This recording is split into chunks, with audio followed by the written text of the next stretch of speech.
Another type of problem that I wanted to explain in a video was one that used that linear factorization theorem that is discussed in the book. What the linear factorization theorem tells us is that if we know the solutions to a polynomial, we can then backtrack and determine what factors those originated from, and then create an equation from that. So on y'all's math lab assignment, you'll have a problem that tells you that you have an n-degree polynomial. This particular one had a degree of 3, and it provided me 2 of your solutions. It provided me -3 and then 3 plus 2i as one of your solutions. So that's 2 of the 3 solutions that exist for the polynomial.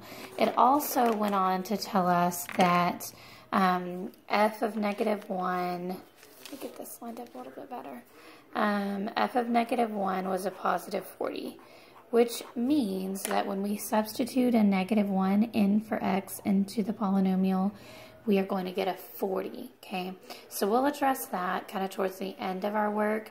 We're going to first start off and use these 2 solutions to create 2 factors, and we are going to use the fact that if 3 plus 2i is one of the solutions, then 3 minus 2i is also a solution. A little bit about why that's true. If you remember the different ways that you can solve like a quadratic equation, for example, you can use the quadratic formula to solve it. And the quadratic formula is that -b plus or minus the square root of b squared minus 4ac all over 2a. So it's got that plus or minus aspect to it. So it always provided us 2 solutions.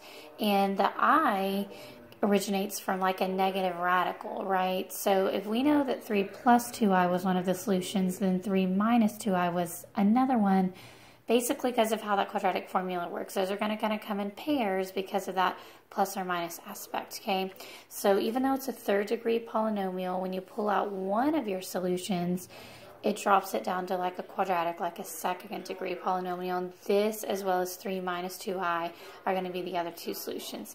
So creating those factors would look something like this. If -3 was the solution, we know that x plus 3 was the factor. Because to get to that solution, you set that factor equal to 0, like x plus 3 equals 0. Subtract 3 from both sides to come up with a solution of -3.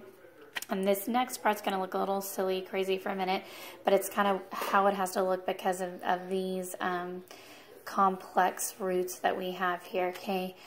So x minus 3 plus 2i is going to provide this solution, and x minus 3 minus 2i would provide the 3rd solution that I was talking about, the 3 minus 2i solution that exists, okay? So with this kind of setup in mind, what we're going to do is we're going to take these 2 guys off to the side and just do a whole bunch of distributing. You're going to see me take this x to this x and get an x squared, and over to the -3 to get a -3x, and then over to the -2i to get minus 2ix. So I'll distribute that, then I'll distribute that, then I'll distribute that. So it's going to look long for a minute, but then I'll kind of combine some like terms to kind of make it look a little bit better, okay? So down here at the bottom, you'll see that I wrote lots of distributing is occurring, okay? So in the green marker, I've distributed the x. X times x is x squared. X times -3 is a -3x, and then x times -2i is the -2ix. And the pink or reddish color here, I've distributed the -3. So -3 times x gave me -3x. -3 times the -3 gave me the positive 9. And then -3 times the -2i, and negative times the negative gave me the positive 6i. And then in the darker blue color, I've distributed the 2i.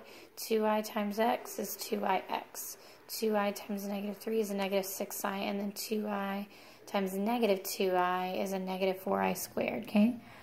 So you'll see kind of some markings I've made as I've kind of combined some of this stuff. So x squared didn't have anybody to combine with. -3x minus 3x gave me the -6x. The -2ix plus the 2ix canceled each other out. And then the 9 ended up coming down here. He didn't have any numbers yet really to combine with. And then the -4i squared went ahead and came to the bottom.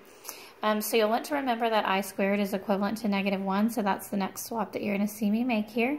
And since 4 times a -1 is -4, we're essentially subtracting a -4, which is really adding. So 9 plus 4 is going to give me that 13 right there. So all of that craziness kind of got a lot simpler in this x squared minus 6x plus 13. So I'm going to take that back to my work at the top of the page so that we can kind of see what we're left with now. Another thing I want to point out about the work that you're seeing here is that I am leaving this a sub n out here. We're going to incorporate that here in a minute, and that's going to give us an opportunity to see what our leading coefficient will end up being when all this is said and done, okay? So now I need to multiply these two together to figure out what that's going to give us, and that again is just going to be a lot of distributing, okay? So let me come down to where I've done that. I did that right here. Okay, so I chose to put the trinomial in front of the binomial just so that I could distribute each of the three things. So you'll see the green marker, x squared times x is x cubed. Yes, ma'am, x squared times 3 gave me the 3x squared. Hold on, baby, can you give me a minute? Then the -6x times x is a -6x squared. -6x times 3 is a -18x. And then the pink or reddish is going to be distributed, giving you these. Combine your like terms, and we'll end up with this value here, okay? Taking that back to the original equation. Give it, baby, hold on just a minute, okay? Taking that back to the original equation looks something like this. And then the next step you'll see is incorporating that value that the -1 substituted in for x is going to give us a positive 40. Will allow us to then determine what that a sub n value is, okay? So that's what you're going to see occurring here. Everywhere we see an x, I put a -1 in, or substituted in a -1. -1 cubed will give us a -1. The -1 squared will end up being a positive 1 here, multiplied by -3. So kind of keeping all that in mind, you end up with something like that. Let me zoom out a little bit. Which adds up to 40. And so f of -1 actually was 40. That was the y value that we would get when we substituted in a -1 for x.